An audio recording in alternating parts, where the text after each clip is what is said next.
At the moment, I'm quite overcome by emotion. One of the things that's important to learn in life, that all emotion means is that your heart is really full. And it's really okay to cry in public.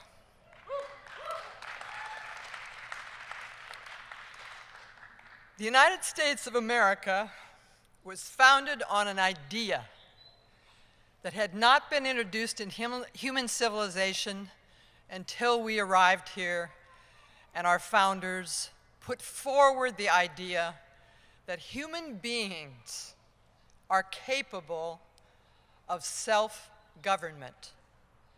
It had never been done anyplace else in the world before.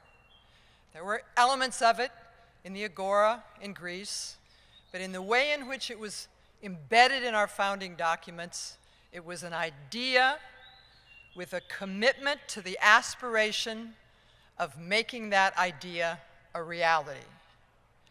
And we've been on a journey of more than 200 years in which we've made progress on achieving the reality of that idea. Quite extraordinary progress. And yet at the moment that we're alive today, I think particularly for African Americans, particularly for Native Americans, particularly for immigrants arriving on our shores today, particularly for women, it's almost impossible to hold simultaneously the reality of how much progress we have made and how far we have yet to go.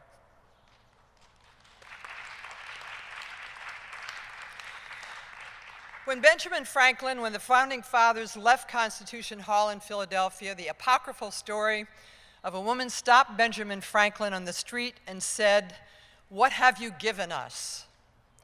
And Benjamin Franklin replied, "Madam, a republic, if you can keep it." We met the moment where we almost didn't keep it in the Civil War. I would state, as many of our other speakers today have stated, I believe that in the arc of our journey, we are now at the second most fragile time in American democracy as to whether or not we, the people, will actually hold the place in our country that we are supposed to. Our democratic institutions are under a level of threat today for many reasons. It's been building for about 40 years, where we really feel the threat to the freedom of the press. We feel, as individual Muslims all over the country, the threat to the freedom of religion. I could keep going, but you know that story. I'm going to go back to our founding fathers for a moment. They literally built into our founding documents some of the most profound conflicts that we are again boiling over with today. Federalism. What states' power should have in the states? What should be held by the federal government? Rural, urban. The introduction of the internet has further distanced children in rural America from an equitable opportunity to enter the world at a level we haven't seen before in this country. The 2016 election, hope to God, woke up millions of people as to the distance between what it means to live a life in a small town in rural America compared to what it means to live a life in an urban center. So our founding fathers and mothers actually knew that our democracy would be full of conflict, and they presented us with a system that was based on the necessity for compromise for the common good. Our political institutions have departed from the capacity to accomplish that challenge.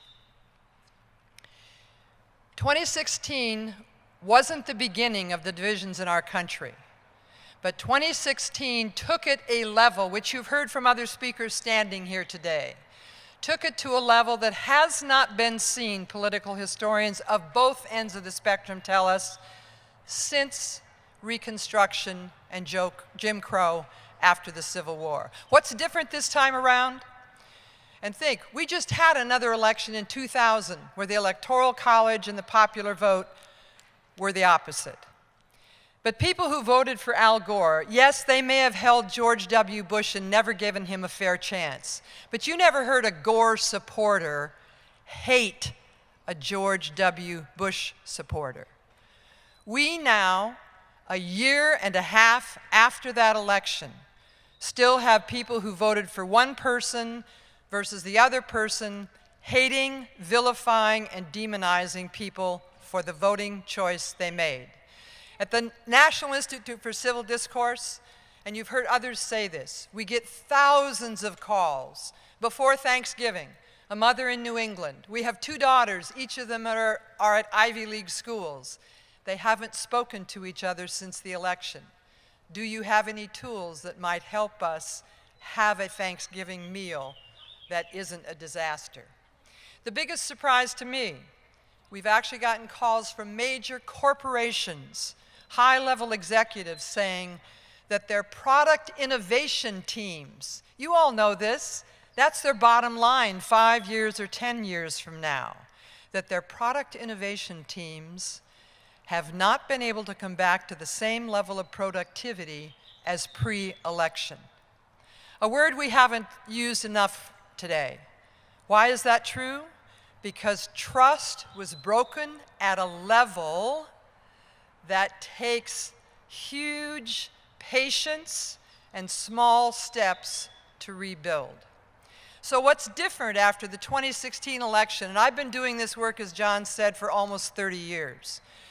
What's different is we have not seen before this viciousness between us, ourselves, the American citizens and residents. At the National Institute, we work with elected officials, we work with the public, and we work with journalists. We all know the bad news about the state that we're in. I really want to spend just a little bit of time saying there's lots of good news out there. There are literally millions of ordinary Americans who are deeply concerned about where we are and want to do something about it. If you remember nothing else that I say today, human beings are social beings. We respond to the context and the structure and the signals that we are receiving. You take the same person, you put them over here in this context and they behave one way. You put them over here in this context and they behave oftentimes diametrically opposed. We don't have enough social structure in our communities today. We don't have enough positive signals in our communities today to have the ethos be democratic participation.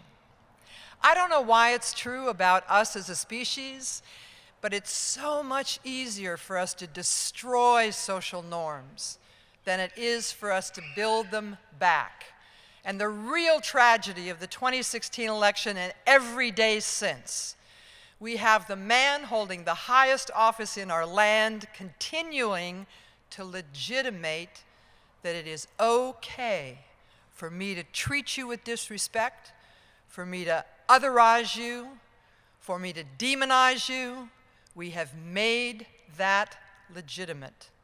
And it is going to take millions of us dedicated, persistently rebuilding back the social norms of respect and civility in our families, in our places of worship, in our places of work, and in our politics. But the good news is there are others with us already starting this. Just a quick minute, and I know my time is up, but a quick minute.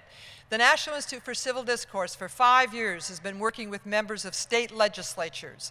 We've worked in 16 states. More than 800 legislators have signed on to the principles and practices of civility and respect.